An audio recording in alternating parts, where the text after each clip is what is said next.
বিশ্বকাপ ফুটবল উন্মাদনায় মেতে উঠেছে রাজশাহীবাসী। বিশ্বকাপের ফাইনাল খেলা বড় পর্দায় দেখতে ভিড় জমাচ্ছেন শত শত ফুটবল প্রেমী। রাজশাহী বিশ্ববিদ্যালয় স্টেডিয়াম থেকে এ বিষয়ে আরও জানাতে যুক্ত হচ্ছেন প্রতিনিধি বুলবুল হাবিব।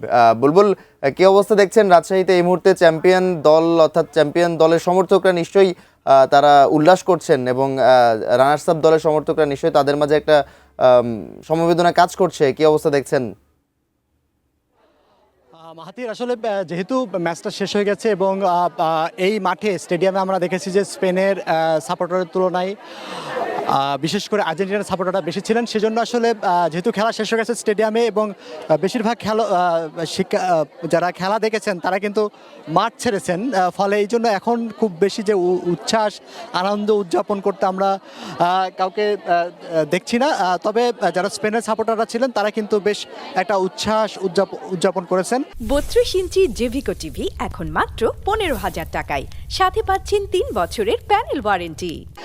তো একটু যদি বলেন যে আজকের এই যে একটা তবে এই যে এখন যে খেলা শেষ হওয়ার পরে এখন আমরা দেখছি যে আসলে এই যে পুরস্কার বিতরণী যে অনুষ্ঠানটি হবে সেটা দেখার জন্য এখানে প্রধানত শিক্ষার্থীরা রয়েছেন। স্টেডিয়ামের মাঠ থেকে বেশিরভাগ শিক্ষার্থীরা বলা যায় যে বের হয়ে গেছে। একটু যদি কথা নেওয়া যায় যে খেলাটা কেমন লাগলো? আপনি কি স্পেনের সাপোর্টার?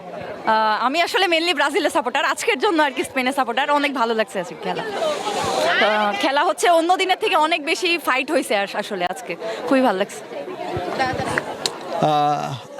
একটু যদি বলেন একটু খেলাটা কেমন লাগলো? আসলে খেলাটা তো আসলে অনেক ভালো ছিল আজকের জন্য। স্পেন, যাই হোক, স্পেন তো 3টা গোল দিতেই পারছে।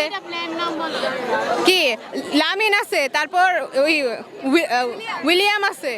আচ্ছা, আপনি একটু যদি বলেন, ব্রাজিলের জার্সি পরে আসছেন, হ্যাঁ, একটু যদি তো একটু যদি বলেন যে আসলে কেমন মনে হয়েছে? আসলে মেইনলি এখানে অবভিয়াসলি আর্জেন্টিনা তো বল পায়ই নাই,